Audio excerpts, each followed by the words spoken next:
What's your scariest, most disturbing true story? A pizza guy intercepted a kidnapping during a delivery. I deliver pizza, and I'd been having a really busy night, non-stop back and forth, without any time to even pause and take a leak. I'd been so busy that I wasn't really thinking about bathroom breaks.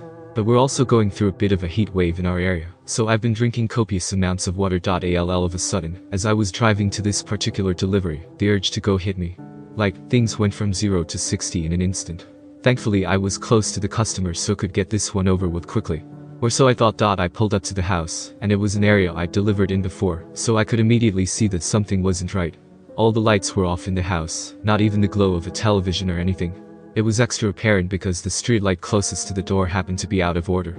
And on top of it all, the block was dead quiet. This is a big university area, and obviously there aren't many student renters in July, but there had to be at least one person, because someone ordered this pizza. Maybe they just like sitting in the dark, or they were out back in the yard, whatever. I just didn't want to get out of my car and knock on a quiet house in the middle of the night, around 9:30 p.m., without first checking that I had the correct address, and the customer was inside. It was scorching that night, even after sundown. My car's AC is a joke, and the piping hot pieces don't help things much, so I have to try and open the car door as infrequently as possible to keep any cool air. I called the number the customer provided, and the voice on the other end said, kind of brusquely and out of breath, "Yeah." I just tried to keep it clear and concise, "Hey, it's your pizza out front, but there doesn't appear to be anybody home." And the customer replied, still gasping for air, "Yeah, I'm not home."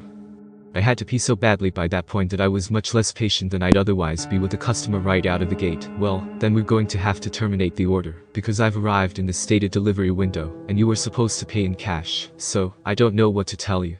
Plan ahead next time." I instantly regretted letting my bladder do the talking for me, as the voice on the other end came through more clearly as a young, bubbly, and very distraught girl who couldn't have been older than 20 or 25. "Oh my gosh, I'm so sorry. I was running down the street, so I could barely hear you," she cried. "I just switched you out of my AirPods.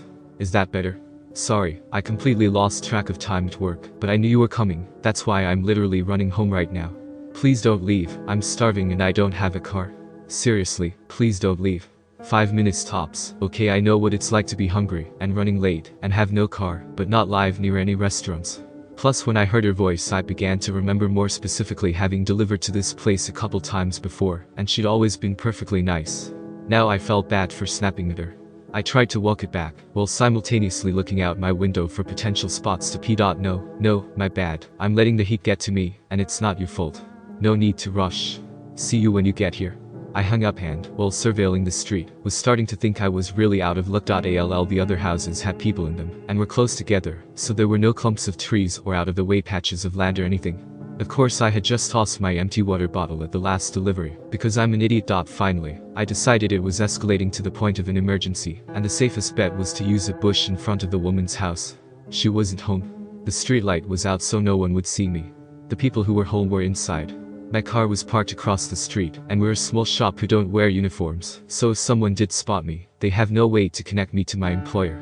Animals pee outside all the time. Humans are animals. This is fine. I scurried over to the tallest bush in her front yard. She didn't really have much of a yard, more just a walkway lined with bushes and flowers that ran adjacent to her front door. The biggest cluster of bushes, the only one where I could be sure there would be no visible splatter on the side of the house, was about 4 feet from her door. I looked both ways, unzipped, and let fly. After the initial millisecond of relief, I noticed the sound was way off, more like pissing on something solid than something leafy. I started panicking, thinking I'd aimed wrong. But once I start, I can't stop midstream, so I kept squinting into the darkness to see if maybe I was hitting a key rock or something, and could just move a few inches over. Instead, all of a sudden, I heard a way more concerning noise. A deep voice exclaiming, "What the fuck?" And before I could turn around, assuming I'd been caught by a neighbor, a man came leaping out of the bushes. He blew by me, brushing my golden shower off him as did. He spit pretty emphatically on the ground, so I think I might have beamed him right in the face. I didn't see where he went after a few paces, but though this next part is kind of a blur, I do think I remember hearing a car screech out from a bit further away. After a minute I'd gotten some night vision by that point, so I was able to make out his height, build, and outfit, but only the most general details of each. I was in such shock that I didn't even put my dick away. I just stood there trying to figure out what had happened. The reality was so terrifying that my mind refused to accept it, and impulsively searched for a reasonable explanation that could make everything okay. I thought, could these bushes lead to some backyard area, and just look like they were against the house? Could they have been obscuring an open window? My inner voice was desperately screaming, "Bro, that man was wearing a hoodie in 90-degree weather. That was a bad man. You're in a bad situation. But the very idea that I was within inches of a guy who would be hiding in bushes at all, let alone in front of a young woman's house at night, just wasn't something I was ready to grapple with yet. I was coping by not coping. My fight or flight response totally failed me at that point, because my dumb ass did the absolute last thing I should have done, and approached the bushes to try and validate this. There must have been a good reason for a man in a hoodie to be behind these bushes in the middle of the night. Theory.so I walked over to the side, turned on my phone flashlight, and tried to peer around the line of shrubbery. Pro tip, as scary as things may look in the dark, seeing them with a single beam of your flashlight can sometimes make it even worse. That's when I saw the bag. There was a tattered drawstring bag sitting behind the bushes, slightly splashed with pee. But I was in such a moronic daze from shock that I groped around for it, thinking, see, this is it, this will explain why he was back here. It explained it. Once I maneuvered it over and pulled it open, I saw a sharp knife, a roll of duct tape, and a bottle of pills. The delusions officially broke at that point, and all the adrenaline, endorphins, and self-preservation instincts that had been suppressed kicked in 10 times over. I became whatever the opposite of dazed is. More laser-focused than I have ever been in my life, with one singular goal.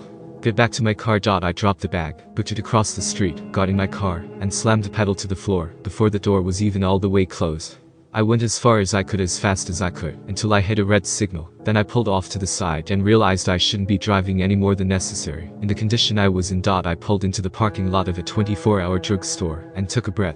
I was finally calm and coherent enough to zip up and formulate a plan of action. My first lucid thought was, who do I call first, the police or the girl whose house that was? I thought about it for what couldn't have really been more than 10 seconds, but felt like an hour, and decided, okay. I am in my locked car with the engine running. If trouble starts, I can drive away. I know something's up, she might not, she needs to know not to keep walking in that direction.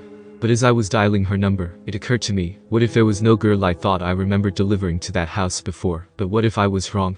What if the girl on the phone was just a decoy to get me there to rob me? Or worse, every piece of guy on the planet has seen the Evil Genius documentary by now, so I thought she called me all out of breath. She wasn't home. The whole thing was off, can't risk it. I'll start with the cops. I called 911. The operator was very helpful in keeping me calm, because I was a complete wreck by this point. He kept assuring me that someone would be there soon. I kept telling them they had to get there before the girl did, but I was trying to express 3 thoughts at once, and really damaging my own credibility. It came out more as, you've got to save this girl, because he wasn't after me, I was just delivering a pizza. Unless they were after me, in which case there might not be a girl, but I talked to one on the phone, so then you should find that girl, because they use her to lure me there. But if she's real, she doesn't know about the guy, who is also real, and there could be more guys, if there's actually a girl, and you know what? Even if there isn't a girl, there might actually be more guys. I only checked one part of the bushes, so I don't actually know. But we'll know which guy is the one I saw, because I pissed all over him, you know. I didn't mean to, this was back when I thought the girl was real but not home, but she might be real, so you really need to find her, if she is, because the guy was real. Finally they basically just asked me to stop talking and stay on the line. But that was when I saw an incoming call from the customer. I couldn't answer it without disrupting my 911 call, so I just ignored it. But then she sent me this text like, hey, I'm here, don't see you. I told 911 she was there, and they said officers were only minutes away. But who knows how long that meant. Especially after I'd given such a scattered account of the events in my panic. I just felt overwhelmed with guilt. Because my rational mind said the odds of her being a decoy girl for some large scam targeting piece of guys were low, and the odds of her being the intended victim of a predator were high. So I put my 911 call on mute, where I can hear them, but they can't hear me, and turned back, heart absolutely pounding out of my chest, compulsively muttering fuck, fuck, fuck, fuck, fuck, the entire way. Then I took 911 off mute, and told them I had returned to look for the girl.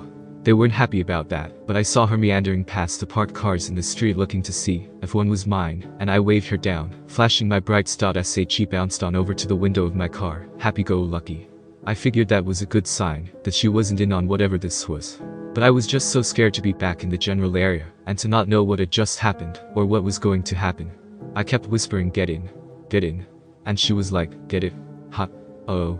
You want me to get the pizza from the back? I didn't want to make the same mistake with her that I had made with 911, so instead of trying to tell the whole story, I stuck to the bare basic facts. There was a man in your bushes. I'm on the phone with the police. I don't know where he is right now. Please get in the car, so we can lock the doors. I was barely able to get even those sentences out, and I was shaking like I'd had 10 cups of black coffee. I held up my phone with 911 on the call screen to verify it for her. I thought that was why she got in the car with no further explanation, but it turns out that wasn't entirely it. You still there? Is she with you? Are you safe? Is anyone else there? 911 kept checking in, not knowing who the third party I was talking to was. I reassured them, and we drove, more cautiously this time, to location 911 instructed us to wait at to speak with police. After they cleared the area. I didn't actually have to do much after that. The police came pretty soon after. A police car met us. I gave a statement telling them everything I observed, and she went to go speak to more officers in more detail than they needed me for. It turns out the reason she got right into a strange piece of guy's car without probing any deeper into my story is because she knew who the man was right away from my description. He had an abusive ex-boyfriend who was apparently psychotic enough that he immediately came to mind from hearing there's a guy in your bushes. She later called us to thank me and insist on leaving a huge tip. I wasn't there when the call came in, so the kid who answered didn't know to refuse to accept the money.